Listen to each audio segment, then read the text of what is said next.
Recorded Books presents Diary of a Wimpy Kid, Diaper Overload by Jeff Kinney.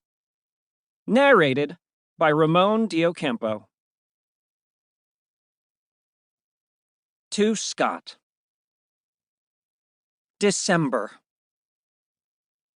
Monday. I always thought I wanted to be rich and famous, but now I'm starting to wonder if fame and fortune are worth all the hassle. I'm sure it would be great to be a celebrity, because it'd be nice to get the rock star treatment and see your name in lights. Just imagine, Greg the Musical. But there's only so much attention one person can take, and I bet that kind of thing would get kind of old after a while. If you're famous, you can't just turn it off whenever it's inconvenient, and it wouldn't be much fun getting mobbed for autographs and selfies all the time. I don't think I could handle people surrounding me every time I used a public bathroom. When you're a celebrity, you can't even take care of your personal business without everyone finding out and posting about it on social media. Greg Heffley, spotted at the toenail fungus clinic on Thursday. And when you're out in public, someone's bound to snap a picture of you when you're not looking your best. Is that a booger in Greg Heffley's nose? On top of that, everyone feels like they have the right to know all the details about your personal relationships, which can't be a lot of fun either. Snooper magazine reports, split, Trisha dumps Greg. Was it the booger?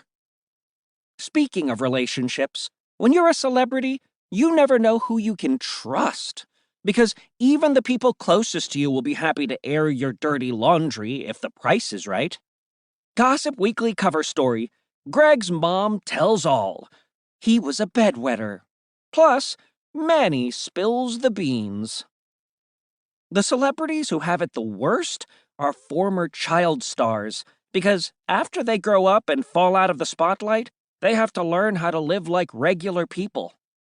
And I'm sure it's no fun being someone who used to be famous. Celebs, where are they now? Greg Heffley. Then, now, sanitation worker. People recognize former child stars even after they've become adults.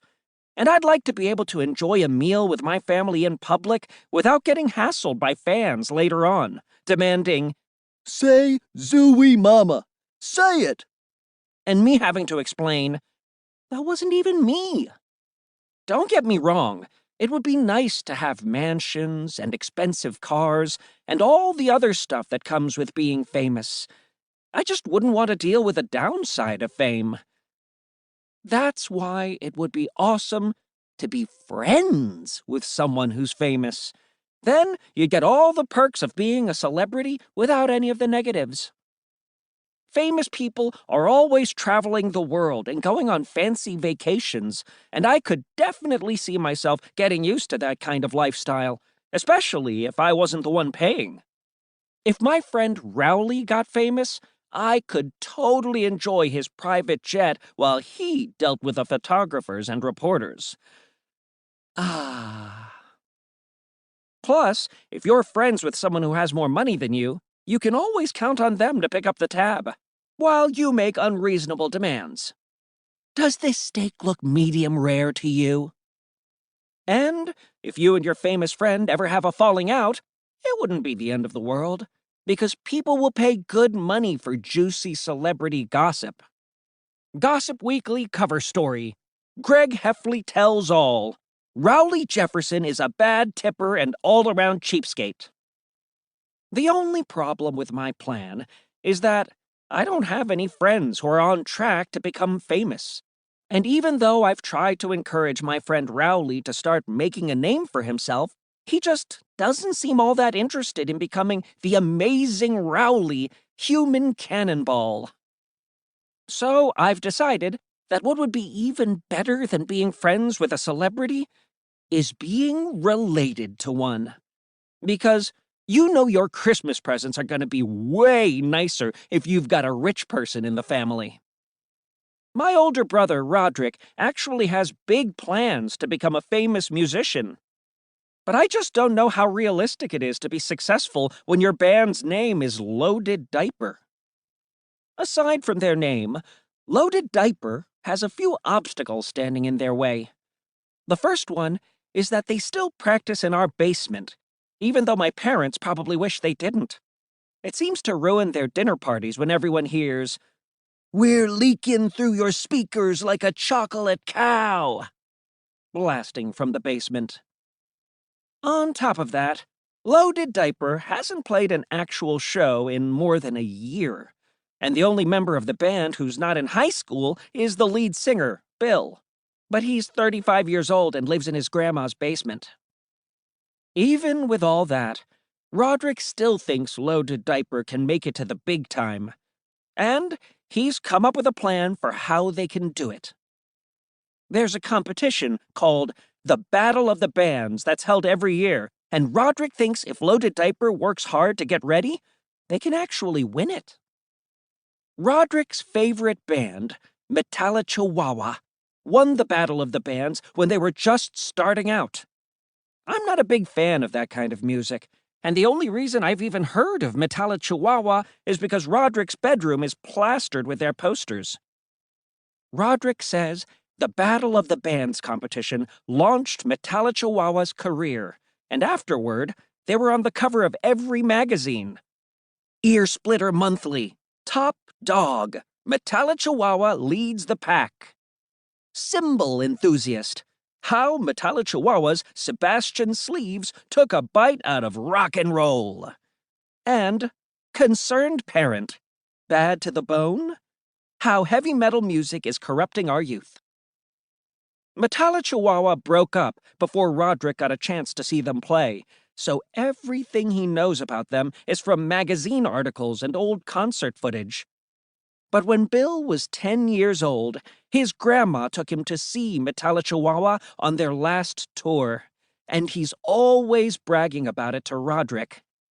In fact, sometimes Bill still wears the t-shirt he got from that concert, even though he probably shouldn't, because it doesn't even come close to covering his large belly. I have no idea if it's realistic for Loaded Diaper to win this competition or not. But if Roderick's band actually goes on to fame and fortune, I'm gonna be the one to tell their story. Because if I have to suffer through Loaded Diaper's band practices, I figure I might as well get something out of it. With my tell-all book, Diaper Overlode, the inside scoop on the world's most revolting band, by Greg Heffley. Wednesday. Roderick told his bandmates that one of the reasons Chihuahua got people to take them seriously early on was because whenever they were out in public, they looked like they were already famous. Even when they were just in line at Burger Gobbler, they wore top hats and bandanas and went shirtless. He said the first step in making people think you're a rock star is to dress like one. So, the other night, the guys went to the mall to buy some cool outfits, but they found out that trendy clothes are really expensive, and that ripped jeans cost twice as much as brand new ones. So, they left without buying anything. They came back to our house and ripped their own jeans.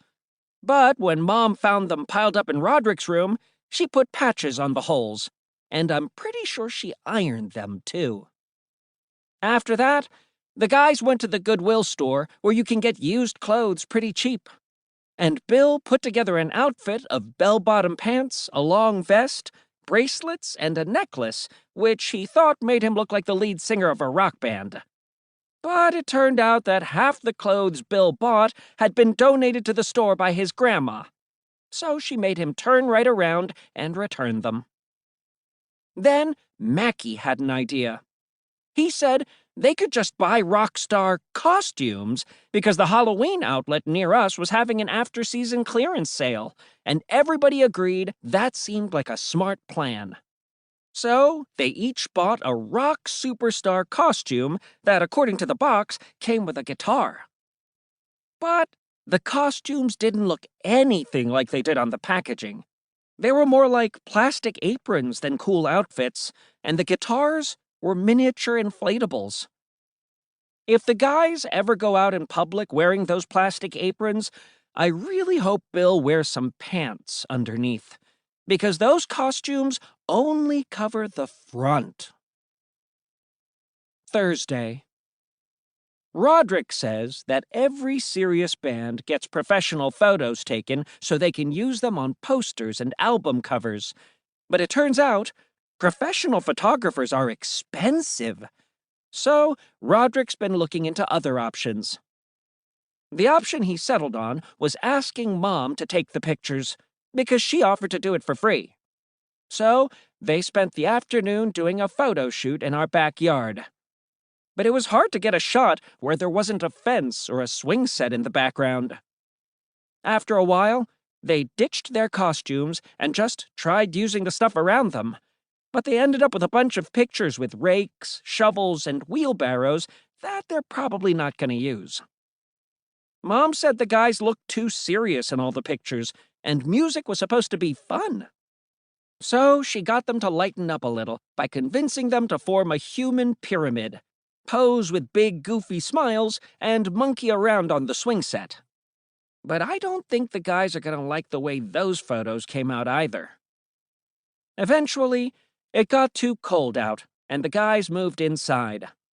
Mom had other things to do, so I got put on photographer duty. Roderick wanted to get a few photos that would really tell people what Loaded Diaper is all about, which is how we ended up in the bathroom, gathered around the toilet, posing with toilet paper, air freshener, and a plunger. But Drew and Mackie started screwing around, and Drew ended up with a toilet plunger stuck to his back. The guys were about to go to the emergency room, but then Roderick remembered that one of our neighbors is a plumber. That guy managed to pry the plunger off Mackie with a loud thwack. It looked painful. After that, the guys looked through all the photos, but they didn't think they looked professional enough. Mackie remembered that there was a photo studio at the mall that could probably do this kind of thing pretty cheap. Everybody liked that idea, so they piled into Roderick's van and headed to the mall. But what Mackie forgot was that the photography place at the mall was a baby studio. I guess the studio isn't choosy about whose pictures they take, though, and they had the guys in front of the camera in no time. It took a little while for them to warm up to the photographer, but apparently this lady was really good at making her subjects feel comfortable. She gave them a rattle, a pacifier, and a teddy bear, and said, "I see that smile. Goochie goochie goo."